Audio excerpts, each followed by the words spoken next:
Well, hello there. How is everyone? I hope you're all well. So, look, I had my suspicions.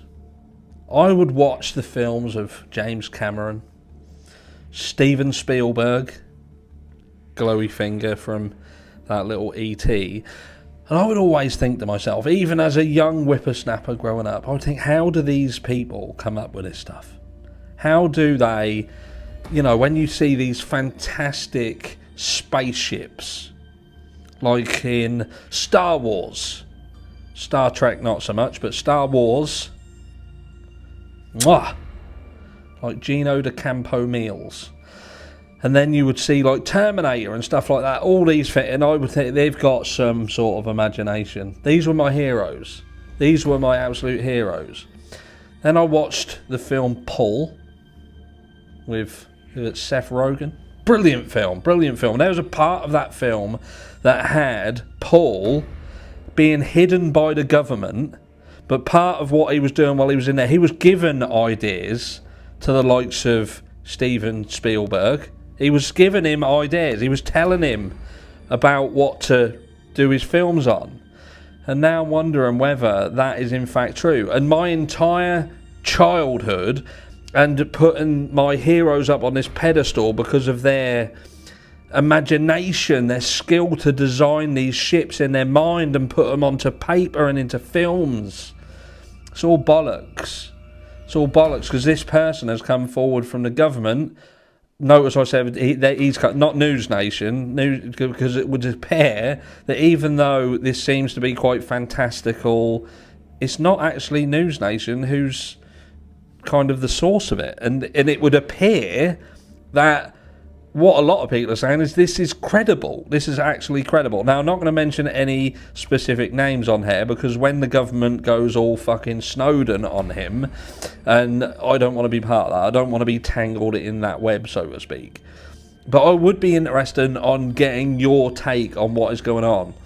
Now, I've always thought, in terms of space, you would have to be a very naive and or ignorant motherfucker to believe that there is nothing else out there in the vastness of space. I've always thought that. I think the issue comes is, why would anybody want to visit this planet? We can look at countries on this on this planet and think there is somewhere where I would never visit.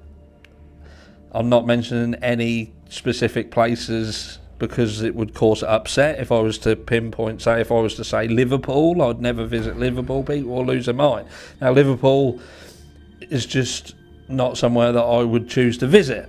And when you look at the vastness of the world, there are many places that I would guess some of you would say, no, I definitely wouldn't be visiting there.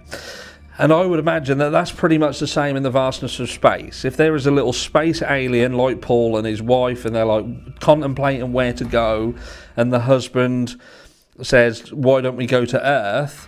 I can imagine that shortly after that conversation, he would likely be one of the people who would have crash landed on this planet because his wife has fucked him off in a mess. But anyway, I digress. So yeah, what they're saying is there is people who had very, very high, the highest of the high, the echelons. I did see a little bit of an issue with that conversation because it was claimed that he had the highest of the clearances, but then he was talking to people and people had confided in him who they had been part of special operations and named them that he hadn't heard of.